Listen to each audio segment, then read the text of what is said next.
সকালে উঠে মেয়ের জন্য টিফিন বানাতে গিয়ে ভাবছিলাম কি আজ বানানো যায়।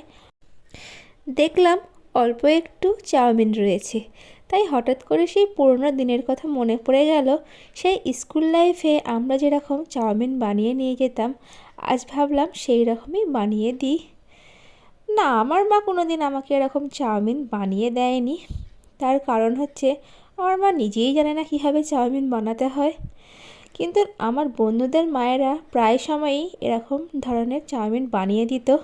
আর আমরা যখন একসাথে টিফিন খেতে বসতাম, সবাই মিলে একসঙ্গে খাবার শেয়ার করতাম, তখন অল্প অল্প দিত, খেতাম, খুবই ভালো লাগতো। যখন একটু বড় হলাম, নিজে নিজেই এই চাউমিনটা বানানো শুরু করলাম। রেস্টুরেন্টে চাউমিনের টেস্ট হয় একরকম, আর এই ঘরোয়াভাবে একদম বাঙালি স্টাইলের যে চাউমিনের টেস্টটা হয় কিন্তু আর এক রকম।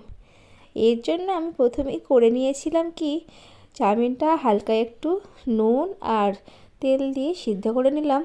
তারপরে এখানে আলু কুচি আর পেঁয়াজ কুচি ভেজে নিলাম। ওই কড়াইতে একটি ডিম ফাটিয়ে ভেজে নিলাম।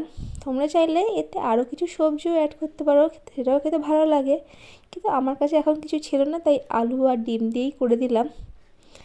তো এরপরে সব কিছু ভেজে নিয়ে ভালো করে মিশিয়ে নিচ্ছি। এরপরে ঝালের জন্য দিয়ে দেবো অল্প একটু কাঁচা লঙ্কা।